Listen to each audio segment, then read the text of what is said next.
करते हैं कि आप खैरियत से होंगे और हमारी दुआ है कि आप हमेशा खुश रहें, हंसते और मुस्कुराते रहें और इसी तरह हमें अपना प्यार दिखाते रहें। बिल्कुल जी, मेरा नाम मुअज़्ज़म अली, मैं हूं तारिक महमूद, मैं मोहम्मद यूसुफ। तो आज हम जिस वीडियो पर रिएक्ट करने जा रहे हैं, वीडियो का टाइटल है ओ नलायको भारत को देखो क्या शान है। अच्छा, वीडियो देखते हैं जी। पाकिस्तानी मीडिया चिल्ला रहा है, अपना रिव्यू पर देंगे। कौन करते हैं जी? वो इंडिया में होती है और नालायको उसके फॉरेन एक्सचेंज रिजर्व देखो, उस मुल्क में उसकी $2.5 ट्रिलियन की इकॉनमी है। और कौन सी गाड़ी है जो वहां नहीं बन रही, कौन सी दवाई वहां नहीं बन रही, आईटी का कौन सी बात बने। और नालायको कुछ ख्याल कर लेते, खा लेते हैं, हमने कौन सा रोक लेना था, मगर इतनी भूख न जाने कब खत्म होगी। मैं आपको इंडिया की एक और बहुत बड़ी अचीवमेंट बताता चलूँ गाइस। इंडिया ने इस साल के अंदर 150 से ज़्यादा कंट्रीज़ को अपने चावल प्रोवाइड कर दिए। गाइस, इंडिया अपनी टेक्नोलॉजी को यूज़ करके अपने किसान को रिलायबल कर रहा है। पाकिस्तान क्या कर रहा है? कितनी पुख्ती कि पूरी रियासत हजम करके भी अभी भूख खत्म नहीं हो रही। नालायको इंडियंस जो है रूलिंग करेंगे ऑल ओवर द वर्ल्ड, क्या लगता है ऐसा पॉसिबल है? जी बिल्कुल पॉसिबल है। उनके जो लीडर्स हैं उनका विजन है। कर्जा रोल ओवर करो। रोल ओवर का मतलब ये आसान लफ्ज़ों में कि जी मैंने आज आपके पैसे देने थे और मैं आपकी खिदमत में हाजिर हो गया कि हजूर इसको ना डेट को जरा आगे कर दें। गौतम अदानी है, वो दुनिया का सेकंड रिचेस्ट मैन है जो इंडियन है। इसका मतलब है समथिंग इंडिया वो एक्स्ट्रा ऑर्डिनरी कर रहा है। मैं सोच रहा हूँ कि अगले 2-3 महीने में दिसंबर में आप देखेंगे कि मुल्क के और इकनॉमिक हालात खराब होंगे और मुल्क में अनरेस्ट ज़्यादा हो जाए। मामला ये है कि इस तरह की क्लासिकल नालायकी से ये वतन अजीज की मैशत चलाई गई है। इंडिया हमारा पड़ोसी कंट्री जिस किस्म से ग्रो कर रहा है, 5G लॉन्च कर दिया, वर्ल्ड की 5th लार्जेस्ट इकोनॉमी बन गया। क्या वो अब ये कहता है कि पाकिस्तान हमारे दुश्मनी के भी लायक नहीं है। नमस्ते दोस्तों, जय हिंद। हिंदुस्तान स्पेशल में आपका स्वागत है दोस्तों। जैसा कि दोस्तों आपने क्लिप में देखा, पाकिस्तान मीडिया ये चर्चा कर रहा है कि आज भारत हर मामले में हमसे कितना आगे निकल चुका है, लेकिन हम 75 साल पहले यहां थे वही हैं। आज भी हमारा मुल्क कर्ज के सहारे ही चल रहा है। भारत आज अपने देश में बनी कई चीजें एक्सपोर्ट करता है और हम आज भी सिर्फ इंपोर्ट ही करते हैं। पाकिस्तान के हालात यहां तक खराब हो चुके हैं कि पाकिस्तान को कोई भी देश गैस देने को तैयार नहीं है। पाकिस्तान तेल में तो सऊदी अरब से भीख मांगकर गुजारा करता है, लेकिन इस विंटर में पाकिस्तान में गैस की बड़ी शॉर्टेज होने वाली है। दूसरी तरफ पाकिस्तानी मीडिया यह भी चर्चा कर रहा है कि भारत 150 कंट्रीज को चावल एक्सपोर्ट कर रहा है और हम गेहूं भी बाहर से मंगवा रहे हैं। पाकिस्तान में महंगाई आसमान को छू रही है और लोग सड़कों पर हैं। आज की वीडियो में पाकिस्तानी मीडिया ने और क्या कहा। So friends, let's start this very interesting video. Thank you so much. तो काजी साहब, आप कहते हैं ये इलेक्शन फेयर करा के दोबारा जेलों में चले जाएं। नहीं, मैं ये नहीं कहता कि किसी नहीं, को तो आप ये फंसाना चाह रहे हैं, आप जान के नहीं, मैं तो एक और बात कर रहा हूँ। इंडिया में होती है और नालायको उसके फॉरेन एक्सचेंज रिजर्व देखो, उस मुल्क में उसकी $2.5 ट्रिलियन की इकॉनमी है। और कौन सी गाड़ी है जो वहां नहीं बन रही, कौन सी दवाई वहां नहीं बन रही, आईटी का कौन सी बात बने। और नालायको कुछ ख्याल कर लेते, खा लेते हैं, हमने कौन सा रोक लेना था, मगर इतनी भूख न जाने कब खत्म होगी। अन्य नहीं हो जाते खा के, पता नहीं कितनी पुख्ती कि पूरी रियासत हजम करके भी अभी भूख खत्म नहीं हो रही। नालायको कादी साहब, जो लोग करप्शन को डिफेंड करते हैं ना, वो रब के अजाब को जवाब देते हैं। कहा जाता है रिश्वत लेने और देने वाला जहन्नमी है। सुन ले, हम बुराइयों से बचने की कोशिश करते हैं जहन्नम में ना जाए। तो जो आदमी रिश्वत ले रहा है और उसको डिफेंड कर रहा है, वो तो दुनिया में मेरा एक और उस जहन्नमी से क्या बेहतरी आएगी? वो साफी है, सबसे पहले साफियों का साहब, मैं तो इसको शहबाज शरीफ साहब, खुदा के वास्ते कुछ साफियों ये लगड़ बगड़ों को भी पकड़े, सबसे पहले मुझे पकड़े और ये ब्रेक। बड़ी साहब, मुझे एक ब्रेक लेनी है। बारी आई तो ब्रेक नहीं, आपकी बारी है, मैं तो वैसे शामिल वाजा हूं। पाकिस्तान एक ज़राई मुल्क होने के बावजूद भी अपनी गंदम, अपनी चावल की ज़रूरियात को पूरा नहीं कर पा रहा, बाहर से इंपोर्ट करता है, जबकि इंडिया 150 कंट्रीज़ को एक्सपोर्ट करता है। अगर मैं बात करूँ ज़राई मुल्कों की, पाकिस्तान भी ज़राई मुल्क है, इंडिया भी ज़राई मुल्क है, और जो से एशिया में आते तकरीबन जो कि हमारे हमसाये तकरीबन ज़राई मुल्क है, सब अपनी ज़रूरियात को पूरा करते हैं। अपनी जो गंदम होती, चावल होती है, इसके अलावा भी जो भी अनाज होता है, सब अपनी ज़रूरत पूरी कर रहे हैं। लेकिन पाकिस्तान में सब कुछ होने के बाद भी अपनी ज़रूरियात पूरी नहीं कर पा रहा, दूसरी कंट्री से इंपोर्ट करता है। वजह करप्शन, स्टॉकिंग करते हैं हम। जो भी हमारे पास मटेरियल है, रॉ मटेरियल आता है, उसे हम इलीगली तौर पे बाहर बेचते हैं, रिकॉर्ड्स में नहीं लाते, जिसे हम करप्शन कहते हैं जिसको हम। तो सीधी सी बात है, इसकी वजह से हमारे पास कोई लीगल ऑफिशियल रिकॉर्ड्स नहीं होते और हमारा मुल्क डिक्रीज हो रहा है, मतलब इकोनॉमी में। अगर मैं इंडिया की बात करूं, इंडिया ने जो 150 से कंट्री से ज़्यादा को अपने चावल बेचता है। 80% जो कंट्रीज़ हैं, ये कंट्रीज़ जिनमें से दुबई भी शामिल है, सऊदीया भी शामिल है, जितनी भी मिडल ईस्ट कंट्रीज शामिल है, टोटली इंडिया से बाय करती हैं। पहले पाकिस्तान से करती थी। पाकिस्तान की अगर बात करूं और इंडिया की बात करूं तो दोनों ही ज़रिए मुल्क है, दोनों में सबसे बड़ा डिफरेंस क्या है? मेन डिफरेंस यही है, लॉ एंड ऑर्डर, करप्शन। बेशक इंडिया में करप्शन है, लेकिन वो एक बहुत बड़ा मुल्क है, ठीक है। उसकी कुछ सिटीज़ हैं जिसमें अच्छा सिस्टम बनाया हुआ है उनके गवर्नमेंट्स ने, ठीक है, जिसकी वजह से आई थिंक उसमें करप्शन कम है। हमारे मतलब हम मुसलमान हैं बेशक, लेकिन एज अ मिनोसल कौम हम ना अच्छे नहीं हैं खुद। तो पाकिस्तान इस हवाले से ना मैं कहता हूँ इसलिए करप्ट ज़्यादा है। अगर मैं बात करूं मिडिल ईस्ट की तो वो कहते हैं कि भाई हमें सिर्फ़ और सिर्फ इंडिया के चावल चाहिए। अगर मैं बात करूं यूके की और दूसरी कंट्रीज़ की, वो कहते हैं कि हमें सिर्फ़ और सिर्फ इंडिया के चावल चाहिए। क्या वजूहत है? उनकी टेक्नोलॉजी में कोई डिफरेंस है या उनको बनाने में डिफरेंस है? क्या वजूहत है? हमें प्रोडक्ट सेल करना नहीं आता। हमारे किसानों को फैसिलिटीज़ नहीं मिल रही, हमारे किसानों को पूरी फैसिलिटीज़ नहीं मिल रही, सही तरह से फार्मिंग नहीं हो रही, ठीक है, लोन्स प्रोवाइड नहीं हो रहे, गरीब है हमारा किसान। जब गरीब होगा तो फिर प्रोडक्शन कैसे अच्छी होगी? आप बताएं ना। आप सही बात है, सही कह रहे हैं हमने इमरान खान साहब की जब हुकूमत थी, इमरान खान साहब गए थे जी रशिया के पास, रशिया से कुछ साइन करवाए, कुछ ऑर्डर्स करवाए, इमरान खान साहब की हुकूमत गई तो वो ऑर्डर भी गए।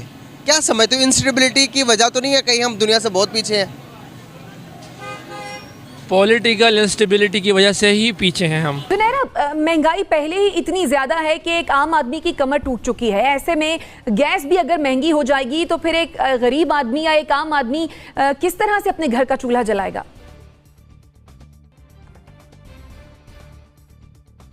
देखिए, पाकिस्तान के लिए तो ये डबल जेपर्डी हो जाती है ना कि अगर दुनिया में रिसेशन आई हुई हो या दुनिया में कोई प्रॉब्लम ऑलरेडी चल रही हो, हमारे लिए वो डबल हो जाती है। उसकी वजह ये कि उसमें हुकूमतों की नाअहली भी ऐड हो जाती है, तो फिर सब कुछ कोलैप्स कर जाता है। अब पहले पैंडमिक की वजह से 21-22 में बहुत ज़्यादा रिसेशन थी और स्पेशली जो सप्लाई चेन रेजिलियंस थी हर चीज़ की दुनिया में, वो बहुत इफेक्टेड थी, तो गैस के क्राइसिस चल रहे थे। उसके बाद यूक्रेन वॉर की वजह से जो the world is largely divided US और रशिया की पॉलिटिक्स में, उसकी वजह से यूरोप में भी इतने ज़्यादा हाई रेट्स पे वो लोग गैस खरीद रहे हैं कि उसकी वजह से जो गैस बेचने वाले लोग हैं उन्होंने पाकिस्तान जैसे मुल्कों के टेंडर ही एक्सेप्ट करने बंद कर दिए। 1 महीना पहले ब्लूमबर्ग ने कहा था कि पाकिस्तान को किसी गैस कंपनी ने रिस्पॉन्ड नहीं किया। तो आने वाली सर्दियाँ, अभी अगस्त था तो उन्होंने कहा था आने वाली सर्दियाँ जो हैं वो बड़ी डेवस्टेटिंग होंगी लोगों के लिए।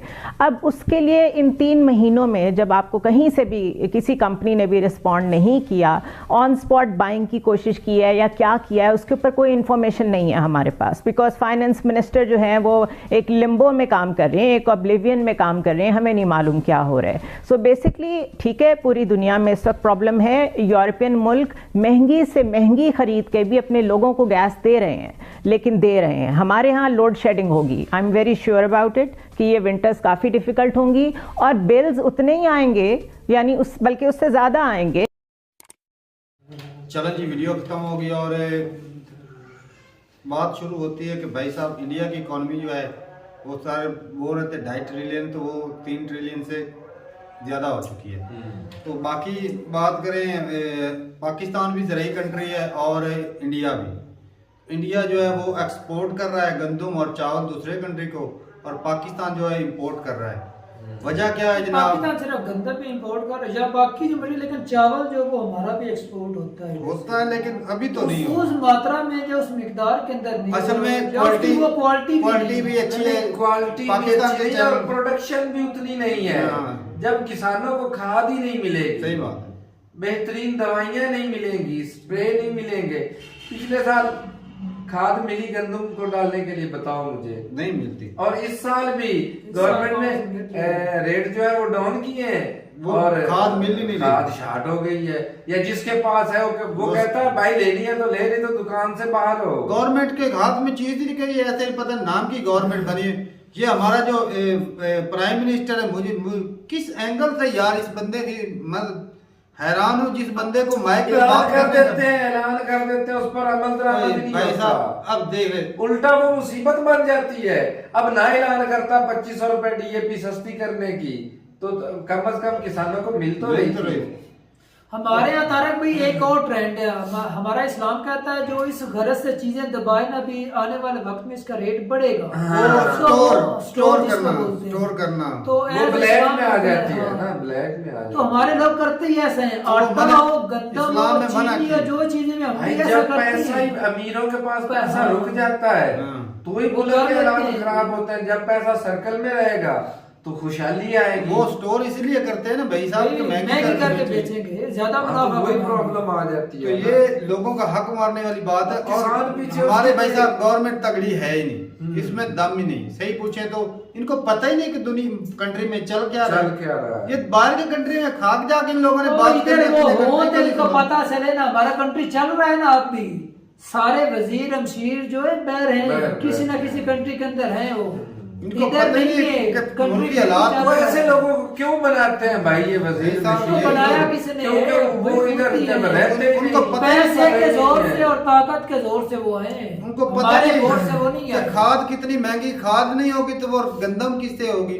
डीजल पेट्रोल इतना महंगा कर रखा है, कोई सब्सिडी नहीं, बिजली की सब्सिडी नहीं। तारक भाई हो जाए वो ठीक है, आप दुआ करते हैं कि अपने घर खाने के लिए हो जाए, वही काफी है। अब जिस तरह उसने क्या बोल रहा है तेल नहीं मिलेगा तो रोनी कहाँ से होगी?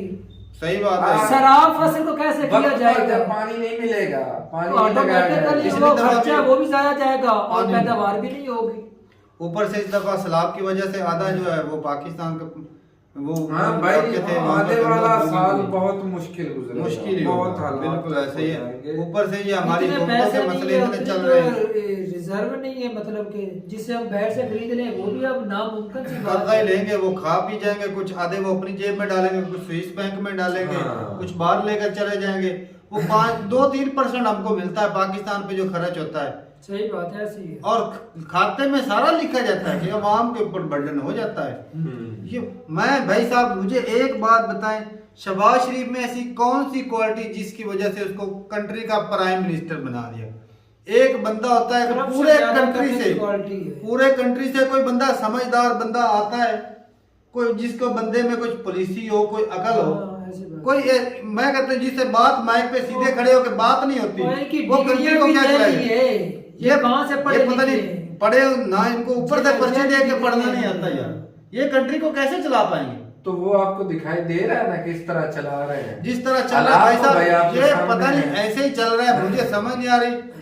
ना कोई सियासतदान है, ये वोट लेने ना ऐसे आ जाते हैं। वो जब कोई फौतगी आएगी फिर जनाब जब इलेक्शन का दौर है वो आएंगे दुआ के लिए, जी दुआ करें जी, जो बंदा मरा है उसके लिए दुआ करने आते हैं।